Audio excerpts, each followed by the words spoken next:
خو ګورې وروڼو په دې مسله ځان پوه کړئ چې کور په سړي د ښځې حق دی. ګورئ دا ښځه به خامخا دا خاوند ځان له کور کې یا په ځان له کوټه کې اوسئ، د لیورونو سره ګډه به یې نه اوسئ. که دا ښځه وي او دا ښه خبره هم ده. ګورئ زمونږ په وطن کې یو ډېر ګنده رواج دی، د یو جینۍ یو هلک نی خوښ او مور پلار یې په زور ورکوي. دا ښه خبره نه ده چې د جینۍ هلک نی خوښ قطعا مه ورکوه، بل ځای وله رشته وکړه. دا دې جینۍ خپله ژوند ورسره تېرېږي، د مور پلار خو ورسره نه تېرېږي. نو که د یو جینۍ یو هلک خوښې خوښ دا معنا چې پې خفه نی په ورکولو، نو بیا دې ورسره نکاح وله وکړه، او که نه هغه راته ووایي چې ما مه ورکوه. نو په زور باندې جینۍ یو هلک ته ودول دا ښه خبره نه ده. پیسو پسې او دولت پسې او د دنیا بنګلو لالچ پسې مه ده. د هغې نه دونه فتنې جوړې شي چې د حد نه وت.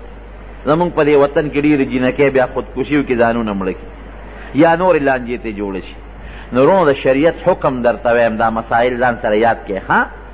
چې مور پلار له پکار دي چې د جینۍ نه معلومات واخلي، پلار کوي یا مور. نو که جینۍ انکار وکړه نه دی ورکوي، او که جینۍ انکار ونه کړه او چپ پاتې شوه، نو دا د رضا نښه ده، بیا په نکاح ورکولی شي.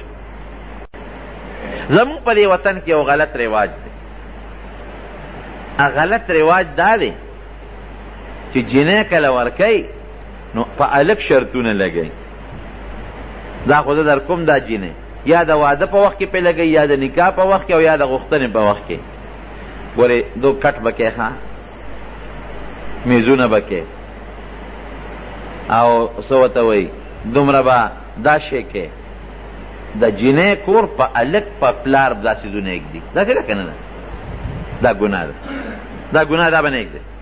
وس دې کېږي ولو که چې وس دې نه کېږي مه کوه. هغه به په هغه صرف مهر دی، بس په هلک مهر دی، ابه مهر کوي. په هغه دا شی لازم دی چې د ښځې له کور برابر کړي. دا پکار ده چې کور وله برابر کړي، چې وسې وي. دا پې لازمه ده چې یاره د واده دپاره د ښځې چې څه انتظامات دي، د خاوند کله لاړه شي او هلته کې څه لوښې لرګي وي چې دا پکې هغه خپل ګزاره کوي، نو دا خو د هلک بس هم کوي. ښځه خو تش کور له څوک نه راولي، مهر به ورکوي. اوس دا شرط چې جینۍ کور په هلک کور لګي، د جهیز شرط، د جهیز شرط به نه لګي. جهیز خو په پلار دی د جینۍ، دونه به کټونه کې. او زمونږ په وطن کې بیا بل رواج هم دی، ډوډۍ هم ترې غواړي، روجې به هم راوړئ، اوړه به دونه راوړئ، دونه به روجې راوړئ، دونه به غوښه راوړئ. الله اکبر، دا خو ډېره بده خبره ده. دا پې خرڅی دا لور دا روجې او دا اوړه او دا ډوډۍ او خشاک هم ترې غواړي. خفه کېږئ مه. خشاک څه کوي چې وایي هغه نه ماچسو دبلې پکې وایي نشته، ماچسو دبلې هم راوړو. هلکه خدای ته وګوره، دا څه کوي؟ دا خو ته ګناه کوي. دا ډوډۍ خو دا څوک خوري؟ دا خو د دې جینۍ کور میلمانه خوري. نو میلمانه ستا دی، ډوډۍ د هغه نه غواړې. دا ګناه ده بلکل. دا تورې هم ګناه ده، توره موره چې دی غواړې نه. یا قصبګر خو ستا خدمت کوي، نو ته هغه ته وله ورکه، ونه ته وله ورکه، خو ډېرې وله ورکه. ټول عمر د مړو خدمت کوي، ټول عمر د خدمتونه کوي، در باندې خوشحالي راله چې لس کېږي 20 ورکه. غریبانان دي، خیرات صدقه وکړه. چې 100 کېږي 200 ورکه. دې غریبانانو خو دې ودونو ته کتي د قصبګرو، مړي کې خو څوک څه نه ورکوي. نو هغه قصبګر غریب ته بل ته پاواله کې، په هغې هم جګړه جوړه شي، دونه ورکه او دونه ورکه، نو 200 روپۍ وله ورکي. نو دا قصبګر خو د دې جینۍ کور خدمت کوي، ستا خدمت کوي، نو پیسې وله د بر نه غواړې. پیسې هم جوړې کړې دي ځانه.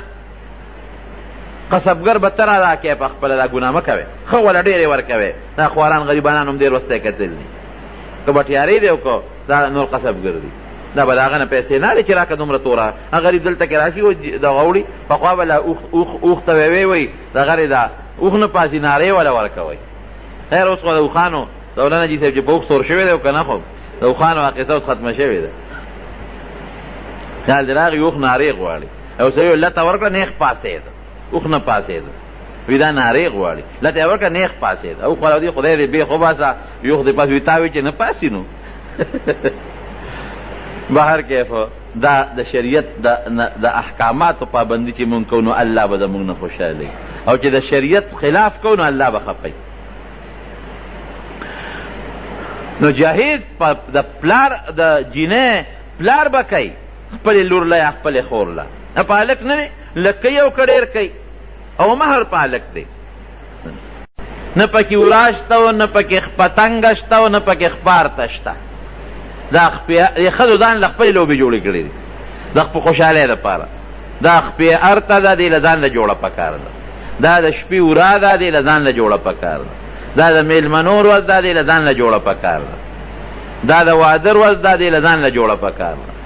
دا به سار نه جوړ اچوم او دا به د ماښام نه جوړ اچوم او سړی خوار یې وګټي دا ټولې قصې په یو جوړه کې تېري او بیا ښځې خو نکاح دیدار هم پکې شته خو بعضې خو سادهګان هم وي